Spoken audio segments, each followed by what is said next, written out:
Problem Child. This is your poem, Leon. We have not read your poetry yet. We have read your prose, but that is very different from poetry. Do you have any thoughts, context, preemptive questions, things you would like me to look for, themes you would like me to engage with, or any other preliminary commentary regarding this piece of art? Nope. I don't want to influence you, just want to see what you get out of it. Sounds good.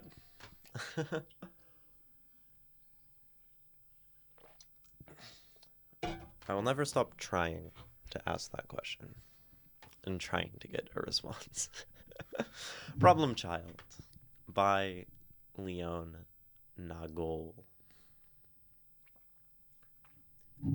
I am the problem child. My vibe alarm is on the mend. Thunderous spirit, more adept to the wild. Mischievous theft of time on a bend. Curiosity? Shall I petrify? Oh, I shall petrify. I was the problem child. Family disbanded, swallowed by land, allowed to rebrand, I was vilified. Eternity wasted at the stroke of a pen, magnanimity.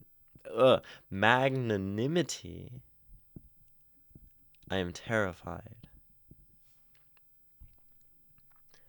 I'm still the problem child.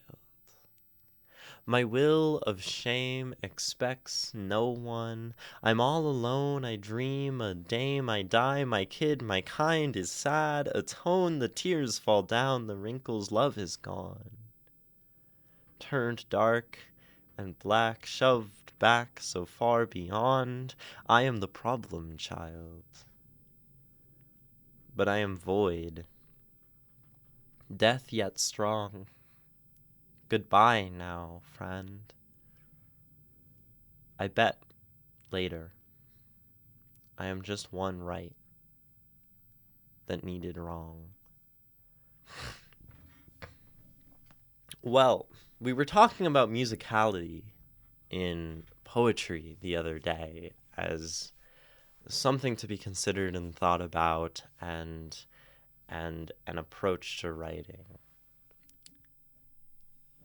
And on like the first read, this has a good deal of these like internal and slant rhymes and a lot of fun sound stuff going throughout, and especially like this I die, my kid, my kind is sad, a tone, no one, all of that stuff.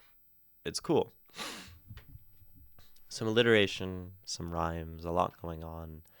And then this sort of repetition. We have this refrain going on throughout the poem. This like, I am the problem child.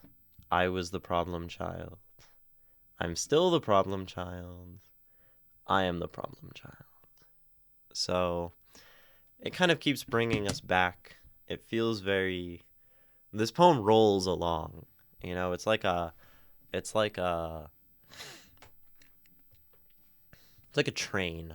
This poem feels like a train, I guess. Kind of how it feels. And I'm gonna read it again. I'm like congested again. This is annoying. Problem child.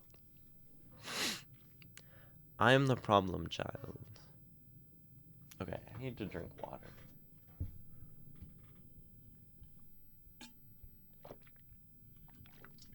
My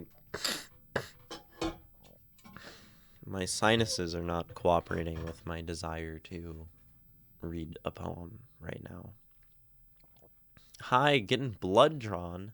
Hope everyone is well. That sounds... I don't know. I know for some people getting blood drawn is quite the traumatic experience. I really enjoy... I I don't dislike getting blood drawn, mostly because when I go get blood drawn, the phlebotomist, right? That's a blood draw person. At the place that I go, always compliments me on my veins. Maybe we can show on stream. That's maybe too close. Uh, but I really like it because she's like, "Oh, your veins are so good." She's like, "Oh, look at that vein. You have the best veins ever." And I just really like um, when this really kind woman uh, tells me every time how she likes my veins. Okay, we're gonna read this poem for a second time. A short tangent over. Welcome in, Bike Kiosk.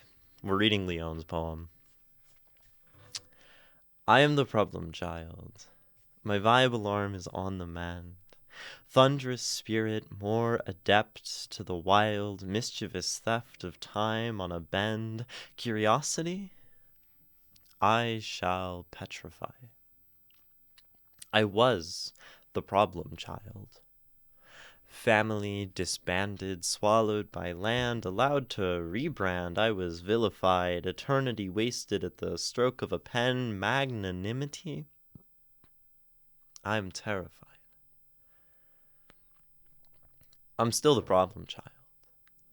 My will of shame expects no one. I'm all alone. I dream a dame, I die, my kid, my kind is sad, atone. The tears fall down, the wrinkles, love is gone, turned dark and black, shoved back so far beyond. I am the problem child. But I am void, death yet strong. Goodbye now, friend. I bet later I am just one right that needed wrong. Problem child. Before we begin talking about this poem, I am going to take the leisure to remind myself of the definition of magnanimity. Because honestly, my vocabulary, I just don't think is that good. Magnanimity. The fact or condition of being magnanimous, or generosity magnanimous, is generous or forgiving, especially toward a rival or less powerful person.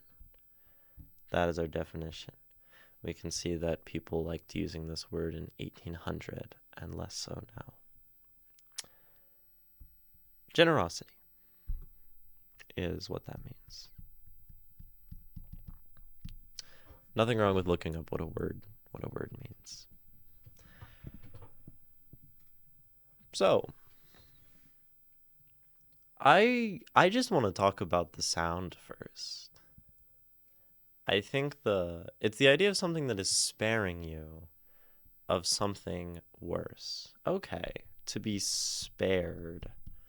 That's a good word. To be spared from something worse. I just want to talk about the sound first. I don't even know what this poem is necessarily saying yet, but the thing that I latch onto certainly is the cadence and the movement and the energy that the poem has. So we can start at the start. I am the problem child. My vibe alarm is on the mend, which is just a funny line.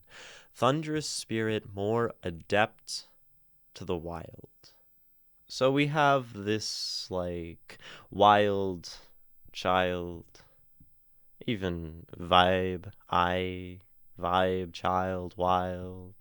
Adept, do different color.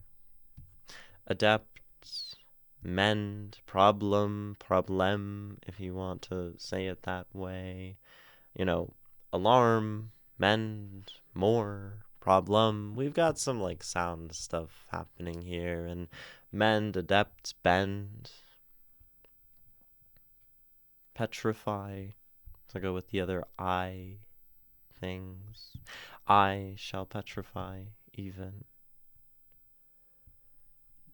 This one may be less so. Theft, yes, theft. Bend, mend, adept. Eh is kind of the sound happening there. Time.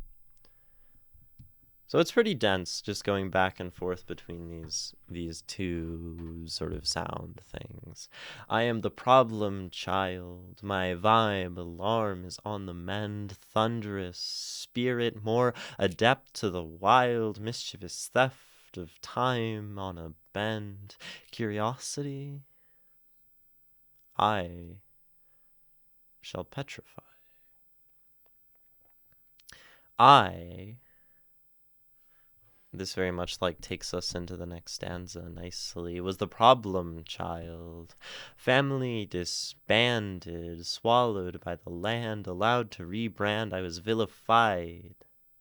Eternity wasted at the stroke of a pen, magnanimity. I am terrified. So we have vilified, terrified, child. Mostly just those, and then we're doing land and pen. We're even sort of continuing pen, mend, adept, bend, theft. Then we land, rebrand, are kind of close to those sort of things. Swallowed, stroke, sounds are happening. I'm just pointing out that the sounds are pretty. I think this is just something that's fun to do sometimes. I'm the problem child. I'm still the problem child. My will still will. Of shame expects pen, continuing that sort of thing. No one. I'm all alone. I dream a dame, I die, my kid and my kind. So we have dream, dame, die, kid, kind. Alliteration happening now. Dream, dame, die. Kid, kind. Is sad. My. I like that part. It has a lot of energy. It's I dream, a dame, I die, my kid, my kind is sad, a tone. And we kind of relax there, right? We have some motion, and then we sort of, pause here. A tone. The tears fall down, the wrinkles, love is gone. A tone, down, gone, love, and sort of oh kind of thing. Gone, turned dark and black, shoved back, black, back. Shoved, love, it's very dense. Beyond, gone, far, fall. I am the problem child. So this part is really our most sonically intense part of the poem, and you said I went naturally toward a faster pace for this part.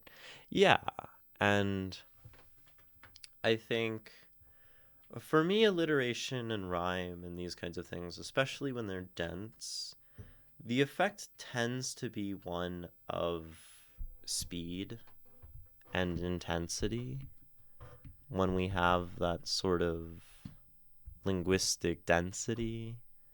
So we have this increase of pace, or fast pace even. I don't do punctuation too consciously. Yes, we have talked about that, and I do see what you mean, Leon, where a real lack of punctuation leaves the reader to make the decisions themselves about the pace of the poem. Especially in some of this part where we don't have any punctuation in this stanza except the question mark, this one as well. And so you don't guide the reader at all as to sort of how they're supposed to read it, what they're supposed to do. And I feel like it allows the reader to feel the words a little more. I do think I agree. I think that sort of philosophy works best when you provide other guides for the reader. I think this is maybe an idea we can think about as an artist, guiding the reader. You know, how do I want the reader to read this? How do I want the reader to interpret this? How do I want the reader to feel? How do I want the reader to I mean, we read, we interpret, we feel, we have the physical act. How do I want the reader to remember this poem? How do I want the reader to, like, react on a first read, like, gut level? I think these are all things we can control as a writer, at least to some extent. And I think this is something, whether conscious or not, that good poems do. I do think good poems guide in some way. There are lots of ways to guide a reader, and we don't have to do all of them in every way. This is me liking your use of punctuation here, because we can guide how someone literally reads through punctuation, and we can sort of force their pacing, right? The alternative to that, like in this case, you guide us through sound and alliteration and rhyme, where these things, these techniques, also give us as a reader an idea of how this poem is to be read, how it is to be interpreted. And I think this is good, because if we don't guide our reader to interpret, feel, remember, react to anything, then we kind of just have like slop on a page, right? Like we haven't done anything if we haven't led our reader to engage with our poem in any specific manner. So I think, I don't know all the ways we can guide the reader. Maybe this is something to dig into more. I don't know if anyone has other ideas, because like I can affect the way that the reader literally does the act of reading. I can affect the meaning and the ideas they interpret from the poem. Ideally, I think I should be thinking about that. I can affect the emotions they feel. I can try to give them a sense of disgust. I can try to give them a sense of joy or nostalgia. I can affect the way they remember the poem. Repetition does this well. You know, I think this poem will be very memorable as the one of, like, it talks about the problem child again and again and expands on that. The way they react to it on a first read, surprising, shocking things. We can think of, like, a Bukowski who gives us really harsh imagery. I feel like sound is the same. Yeah, sound.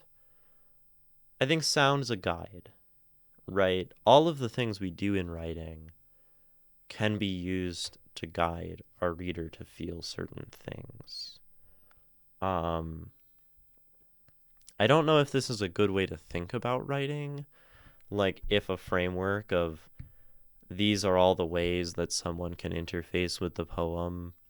These are the ways as writers we could think about guiding the reader toward those things. These are the different tools in different instances that can guide readers towards certain outcomes. That might work for some people. You know, the question of how do I want to guide my reader? It's an interesting thought. Feel free to expand on this at your own leisure if you like it. But back to this, because we sort of got derailed. The tears fall down the wrinkles, love is gone, turned dark and black, shoved back so far beyond. I am the problem child. But I am void, death yet strong. Goodbye now, friend. I bet later I am just one right that needed wrong. Yet, friend, wrong strong, bet, friend, bye, right. There's some things happening here too. I do feel like I slow down here. Well, I definitely slow down here. That's what happened. I wonder if it's from like the change in imagery. Right, we go to like these big, vague, void, death, strong, right, wrong, big, ponderous, philosophic kind of ideas. Whereas the start is more concrete, where we're talking about, you know, the wild and action. There's less action down here, you know? It's like I am. Maybe that's why I slow down. I think it's fine to have a guide. I'm mostly interested in feelings and sound. Yeah, I'm not sure. Like, I've thought a lot about writing and how we can approach writing, how I can approach writing when I sit down to put down a poem. And I feel like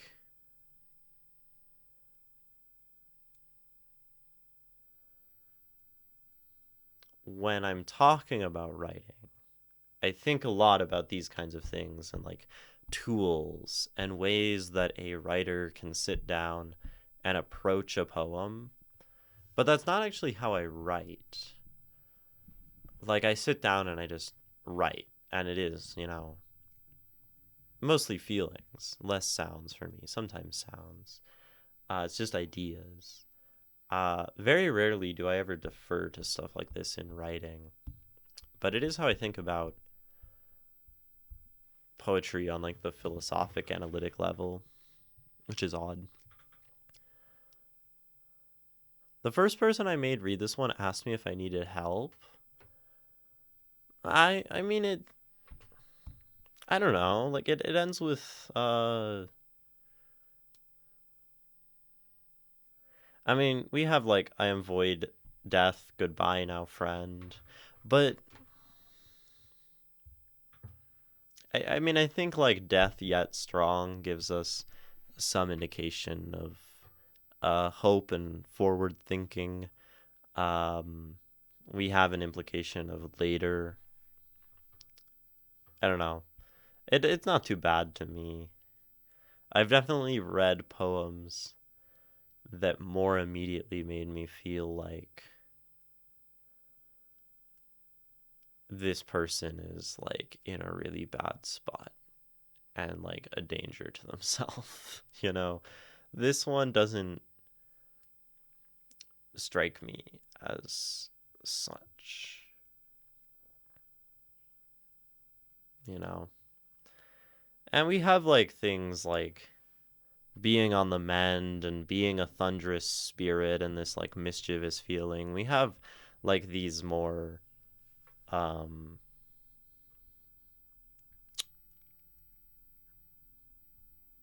forward thinking ideas. But I also actually didn't feel too bad writing that. Yeah, it feels more like cathartic, like a recollection. It just felt beautiful and maybe sad. Yeah, yeah. Uh, but what is this saying? We've talked about how it sounds. I like how it sounds. I still don't know what it's talking about. I have like some feelings. Uh, how it feels. And how does it feel? What does this feel like? I mean, I said it feels like a train. It has this like forward charging momentum to it. Uh,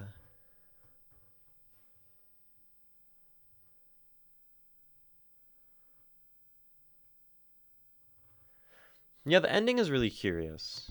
I feel like I need to think about it more to like really pinpoint what this is doing. I am the problem child. So we have I am, I was, I am still, I am.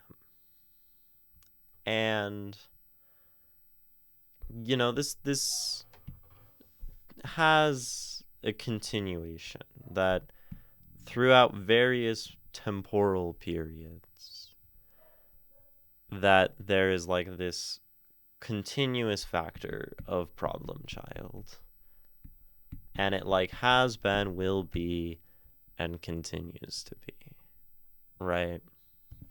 It feels very like stable in a sense. Refrains like this give a poem a feeling of stability, right? We keep coming back to the same idea. We're rooted in something. And this poem does have that feeling of like a foundation. And I think that's this. The idea of being the problem child. Problem child is interesting, right? Because I mean, I've never been one to blame the problem child, right? The problem child is fundamentally a child. They're just like free and living their life and doing their thing.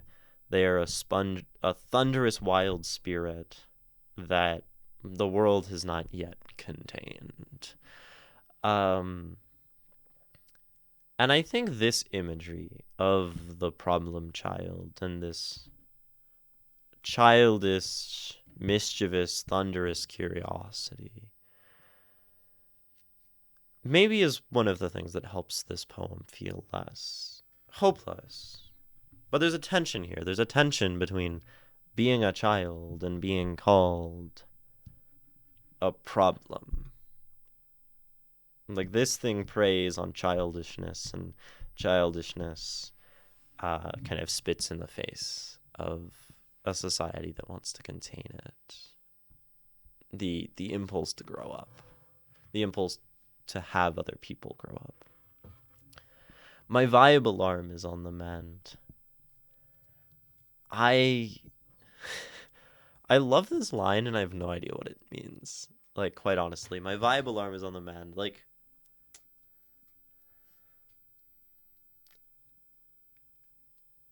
I don't know what a vibe alarm is. Like, it kind of makes sense though. Like, it's not me asking for your explanation. It's like,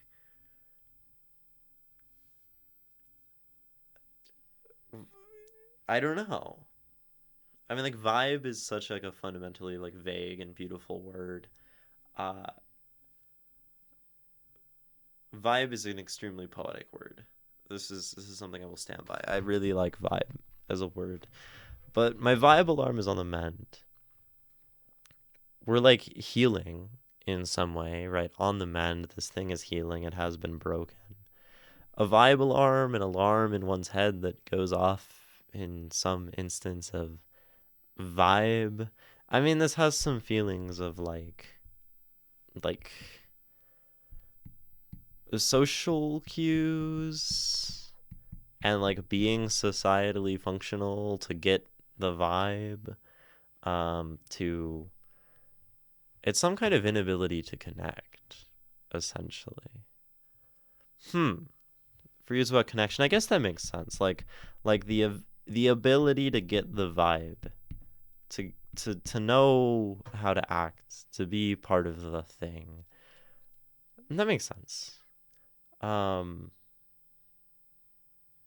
which, right, is that acts in service of not being the problem. That acts in service like all of this, like being able to connect with people, being able to have the alarm when the vibes are wrong or right, and like understand sociality is very much something that comes with like conforming, not growing up, or growing up.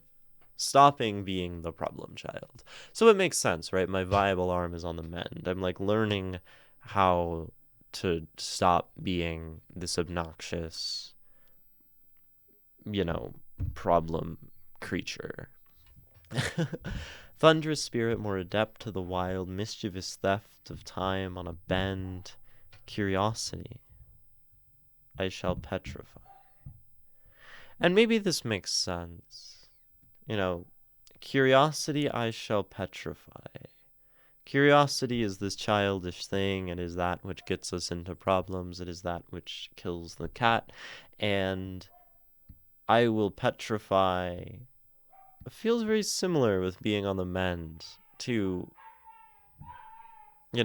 constrain it, to fix it, to solidify that childhood into something more stable, to like return to a less thunderous, mischievous, unstable state.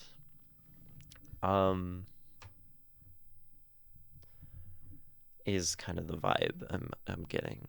I'm alarming. I was the problem child. Some history. Family disbanded, swallowed by land. Allowed to rebrand, I was vilified, eternity wasted at the stroke of a pen, magnanimity, I am terrified.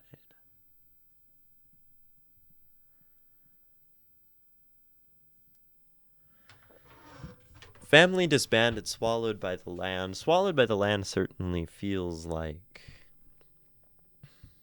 death.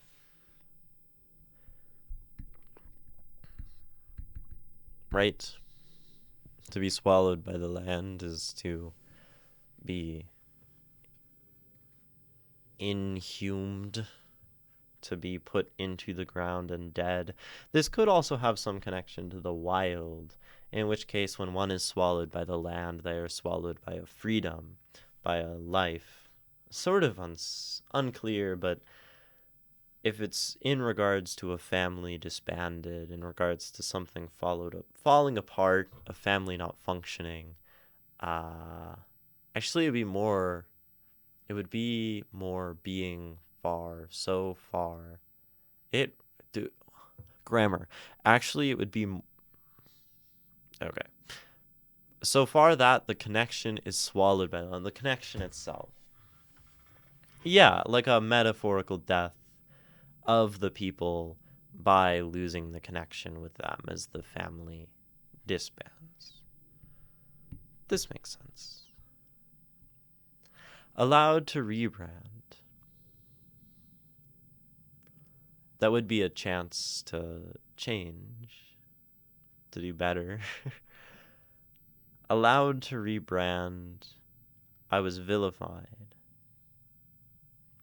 I think this implies some amount of choice to continue to be the problem child.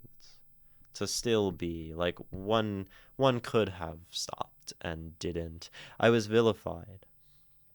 Eternity wasted at the stroke of a pen. Magnanimity? I'm terrified. Like all of this, allowed to rebrand, I was vilified, magnanimity, I am terrified. It says, I think there's a chance. There was a chance to be spared, to change one's ways. And that did not happen, right? The eternity, being spared. I mean, slight connection there, was wasted.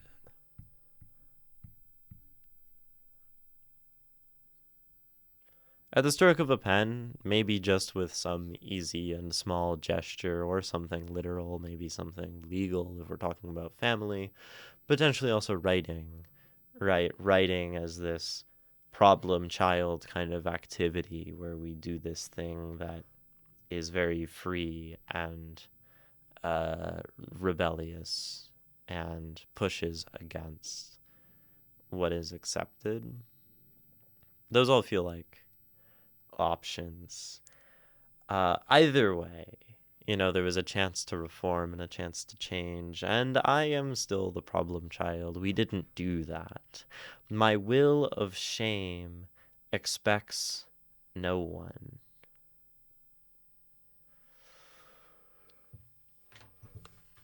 My will of shame expects no one.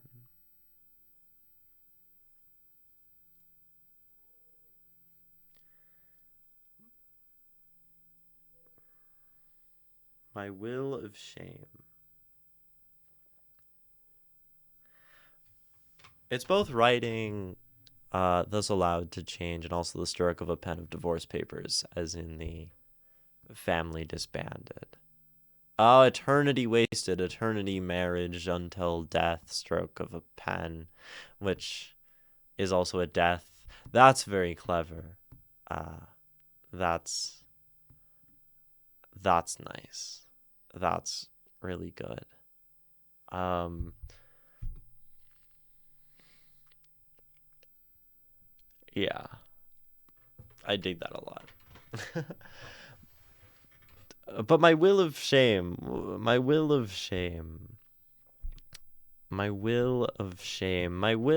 that mental force, that power, that ability to keep going, that strength of mind.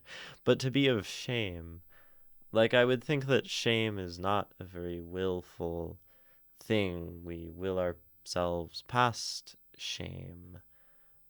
Uh, but maybe that's the point. It's a mind, uh, addled, occupied, um, a kind of state of being, to have a will of shame, to be pushed forward by shame as well, to be motivated by that. And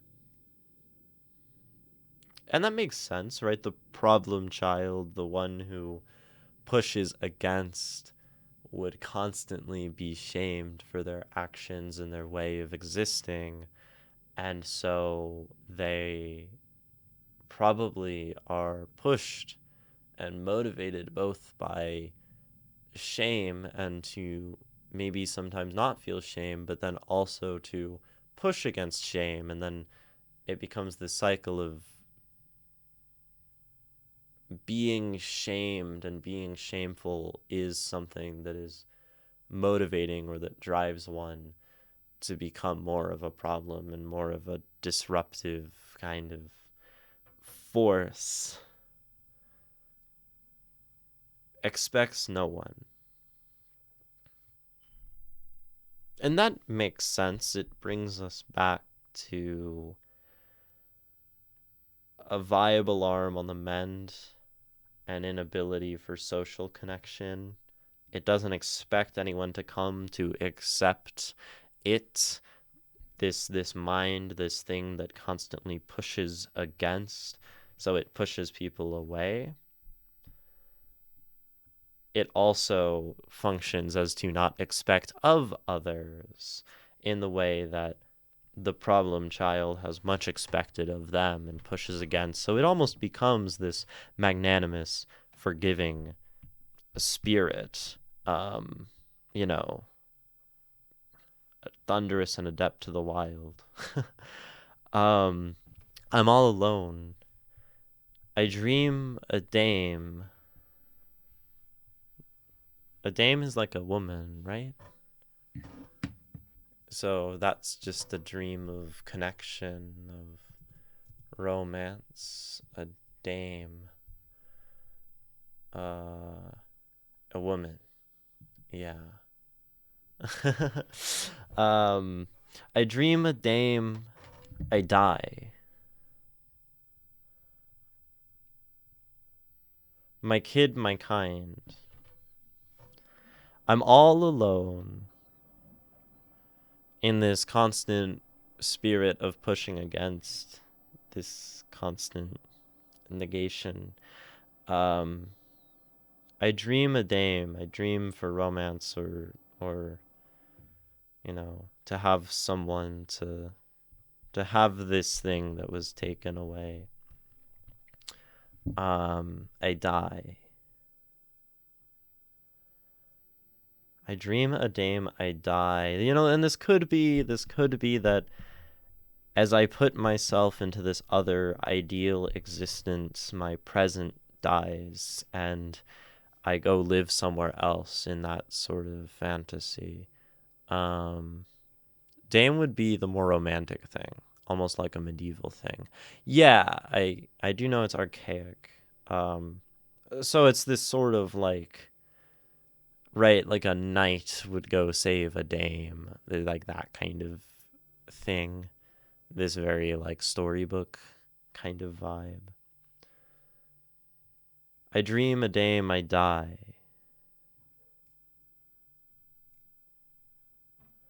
So then that could even be like, to die for this sort of valor, this sort of giving to another.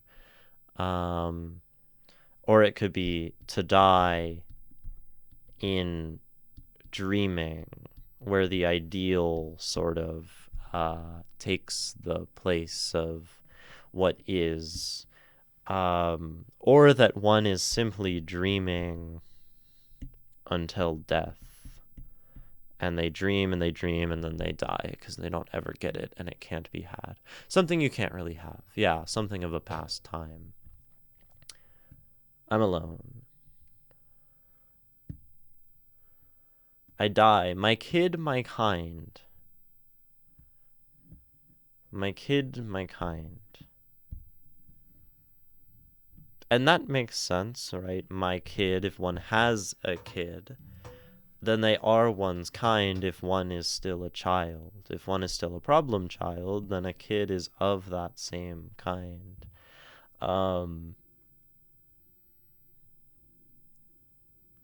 Could even be referring to oneself at that point. But my kid, my kind is sad.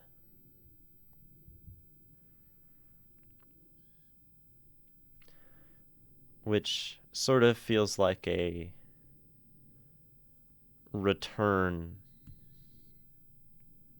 to,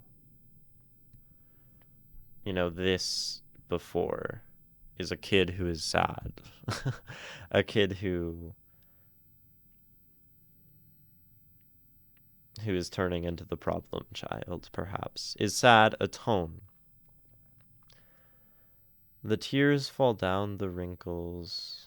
I guess this maybe connects to like shame, atonement, magnanimity. I mean, there's a big thing here about like the shame that probably should be inherent in treating a kid poorly. Um, love is gone. Maybe that is because love in the positive sense of doing good is gone. This is not love anymore. Love is atonement and shame. This is the will of shame. Rather than to try to do active good, it is to act in a way that avoids bad, that avoids hurting others. So my kid, my kind is sad. Atone for that shame. The tears fall down because that is something that hurts. Love is gone. It isn't love. It's shame. It's a reaction. Turn dark and black, shoved back so far beyond. It's been replaced by something else that looks like love, presents itself like love, but love is a dream that has been lost. Dark and black shoved back so far beyond, that has a very dreamlike quality to it. So I am the problem child, but I am void, death yet strong. Death yet strong, I exist. My love doesn't exist, but I have shame. I have this sort of emptiness and failure. And it is that sort of idea of void and death that becomes a motivation to act and a motivation for strength.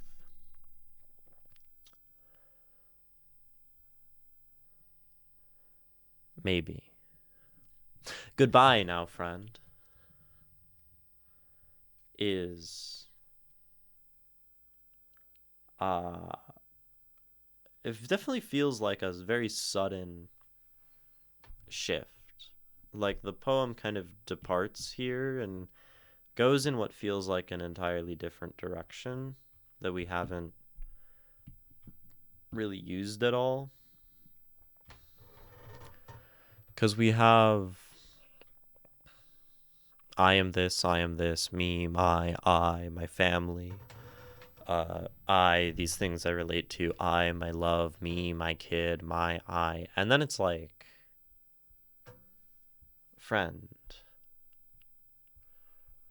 right? So we have this fascinating departure toward you. It's like colossal, a colossal shift, Leon. Goodbye now, friend. Like it's present. And we have this like capitalized friend, this placing of importance onto the idea of you. Goodbye now, friend.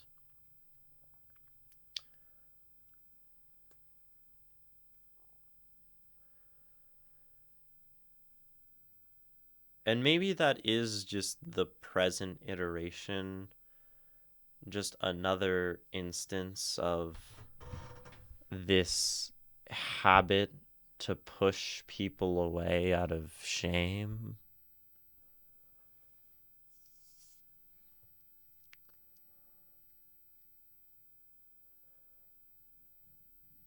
There's also goodbye now, friend, I bet later.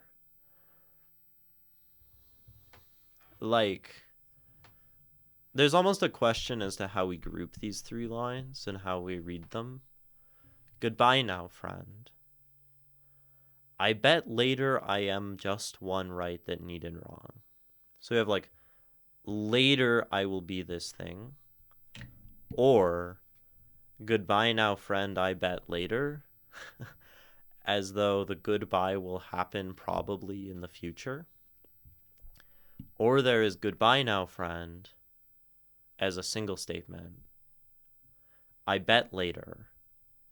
And I am just one right that needed wrong.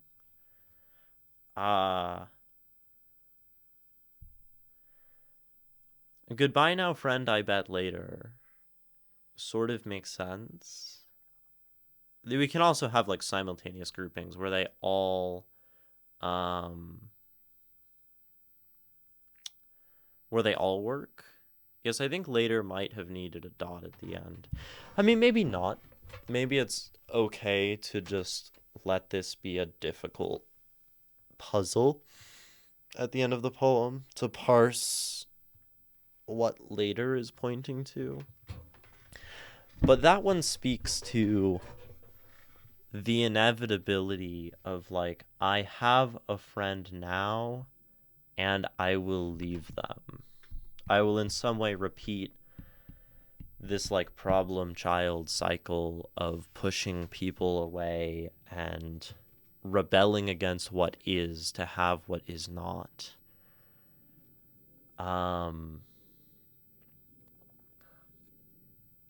Which probably makes the most sense. Like, otherwise you say goodbye now, friend, and it is the line that has the feeling of like you said, Leon, the friend who asked you, like, you okay? Right? We're like, I am void, I am death, goodbye now, friend. But I, like, that would just come so far out of nowhere, uh, that I don't feel like goodbye now, friend just sort of like stands on its own. I feel it connects to later, and then I am just one right that needed wrong.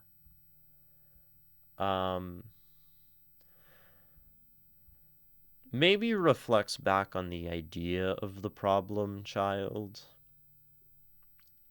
that a child is right and made wrong, that a child is something pure and good and gets destroyed, and that there's almost a fundamental societal need to wrong what is right, to expose a child to the horrors of the world. um,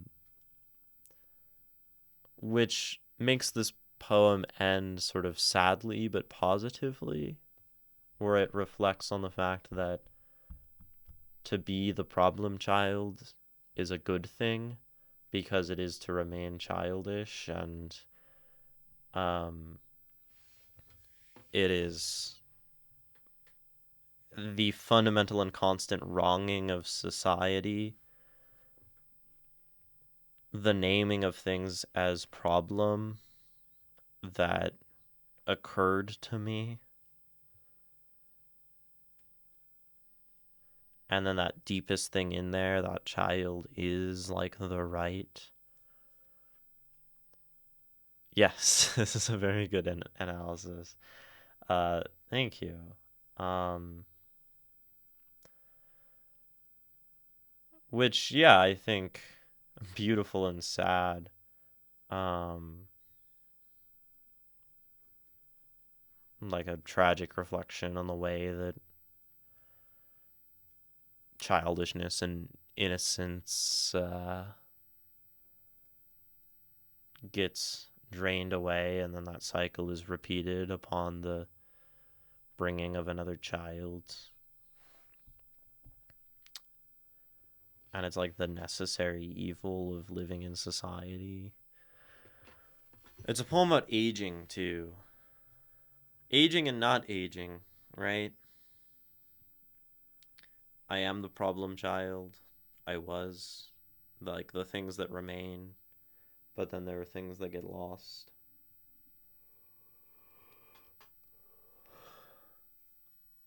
I guess I am the problem child after all. Yeah. Um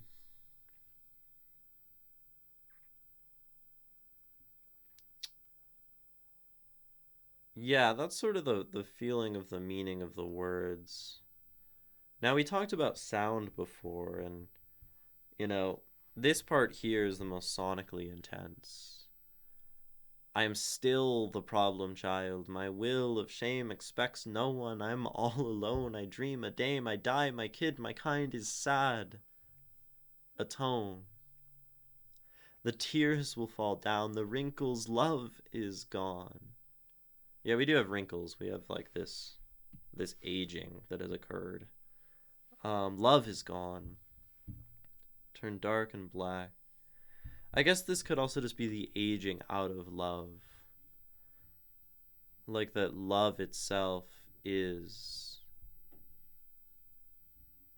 a childish thing and an innocent thing. And then that the idea of love that is pure, that is eternal, um, that is meaningful and forgiving dies. That true love ends. Um,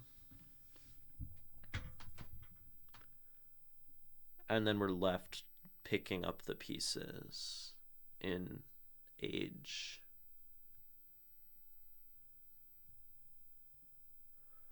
Love for oneself, yes.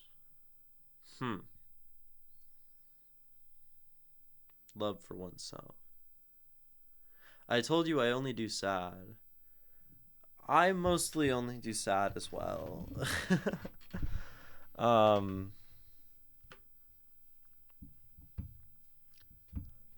I don't I don't write many happy poems. Uh,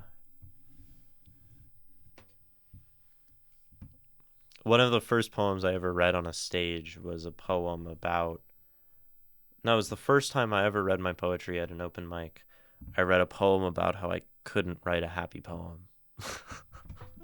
And I would try and fail, and it would always like devolve into uh, something miserable.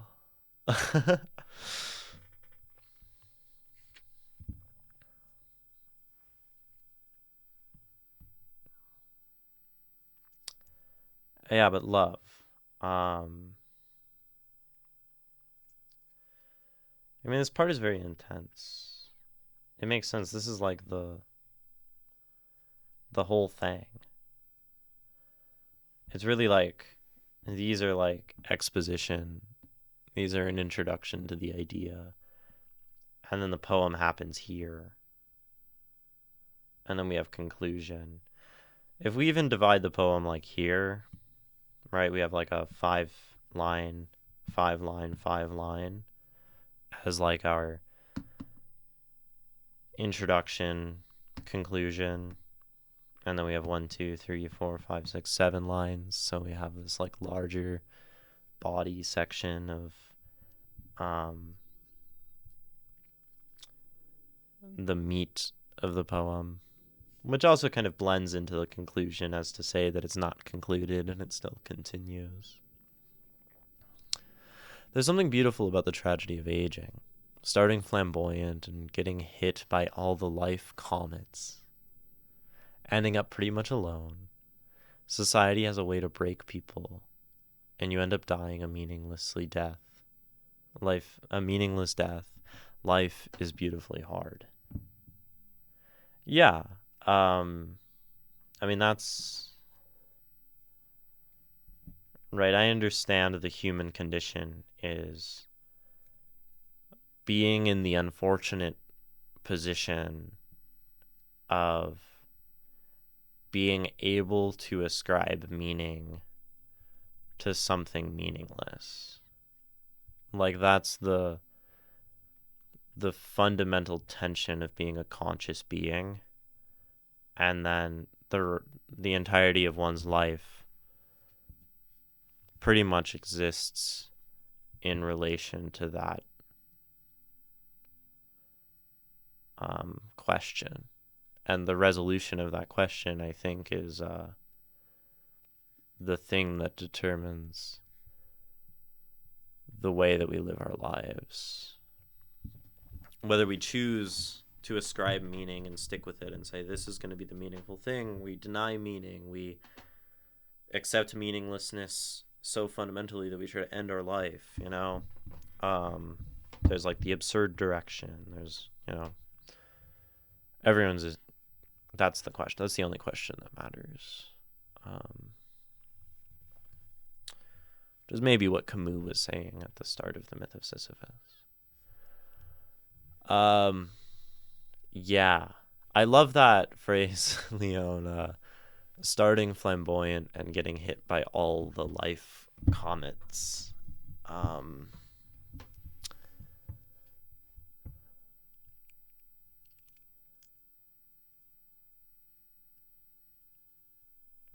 Yeah. Yes, I just hope diving in my mind wasn't too hard. I mean, like, no. Uh, I think there's a. This was fairly easy for me to analyze, Leon, actually. Um, in that I just think these are like similar to the things that I think about, you know? Um, like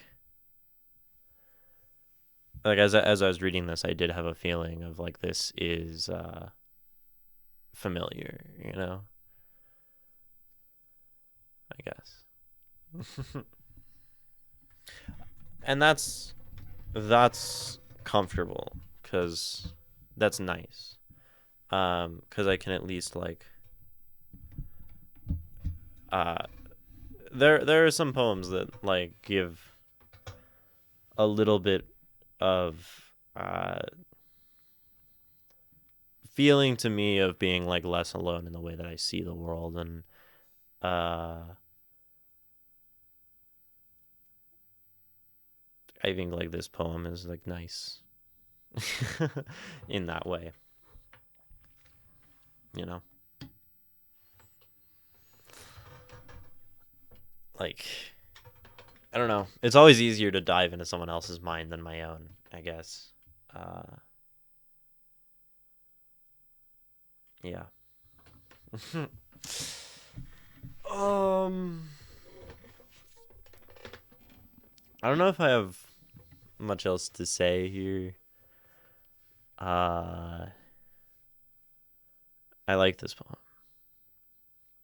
It is. It's fairly cryptic still. Yeah. Um, but like if it wasn't cryptic, it wouldn't work. I think it's the it's a level of cryptic that I enjoy.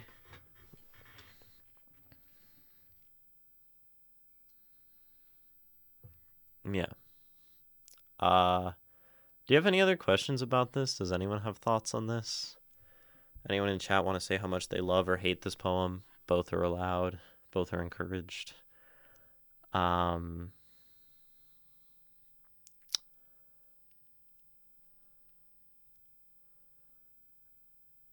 please give me hate, right? No, I don't have hate for this one. Like everything to me kind of clicks into this um pretty well. Um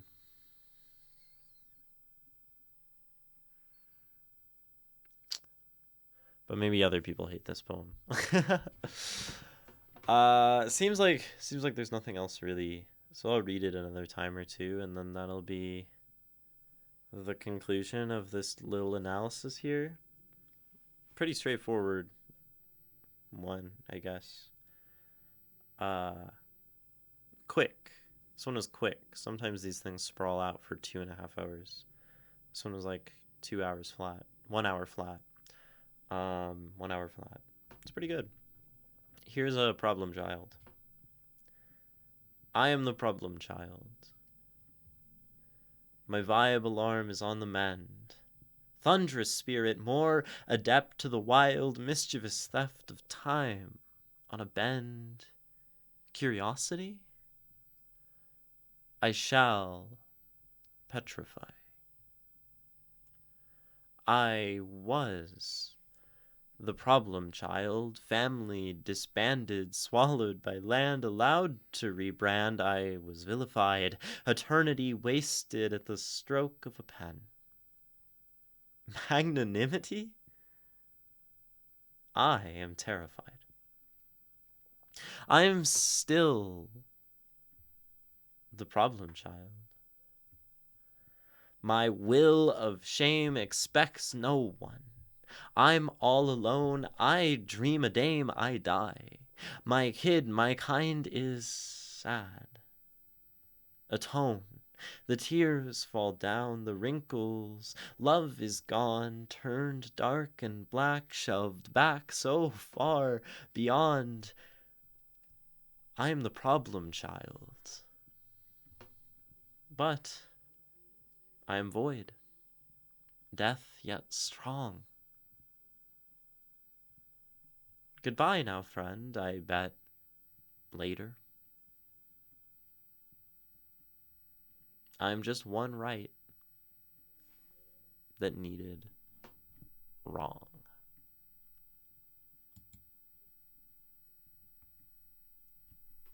Problem Child by LeonNagol. Thank you for submitting. That's a good poem.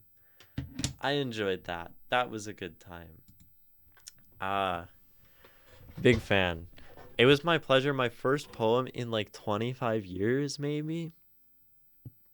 That's wild. That so like that means the prior poem was before I was ever alive. uh, uh people being older than me is like breaks my brain sometimes. Like and the idea that someday like I'll be able to say like haven't done this thing in 25 years when that amount of time is like beyond the scope of my conception as a human. Uh Not to mention that I don't really remember anything before I was like 7, which means I'm really like I've had like 14 good years, you know. um Years of function, years of thought. Uh it's crazy. Yeah, I think I wrote a love poem to a girl when I was really drunk, and the fail I got from it was enough to kill my will of enough to kill my will of shame. Well, now you wrote an anti-love poem for um a I don't know if you wrote this for me, but you wrote it for my stream or to send to my stream, it seems like. Uh but I'm not a girl, I'm like a something in between. So you wrote a negation of love poem for a negation of binary gender. Um yeah, maybe this one turned out better. Hopefully I was less harsh on this than the girl 25 years ago.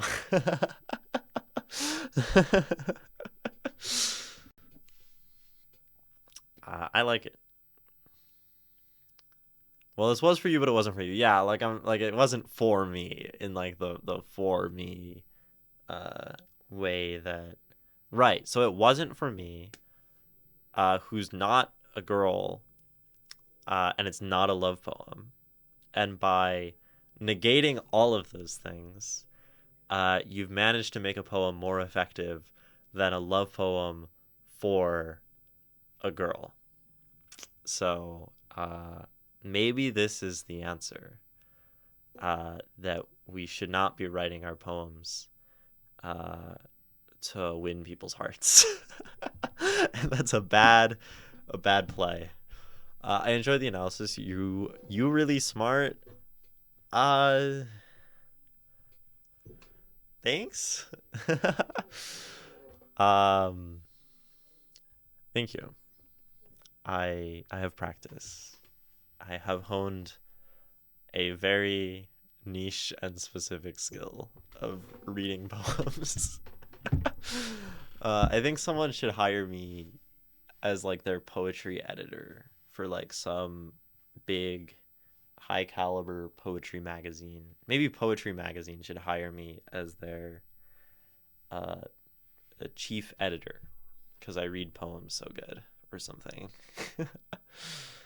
Not really. I think I would enjoy that.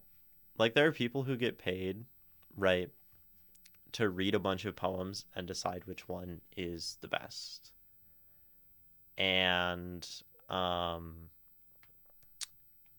I think I would like that job, you know, to read poems and decide what the best poem is. I guess that's like literary criticism. That's what I do here, right? It's like live streamed lit crit or something. Yeah, you read them good too. One must. One must try. One must try to do justice to another's art, probably. There's an ad break happening. So stand up, move, rest the mind from all this intense poetry. Uh, yeah.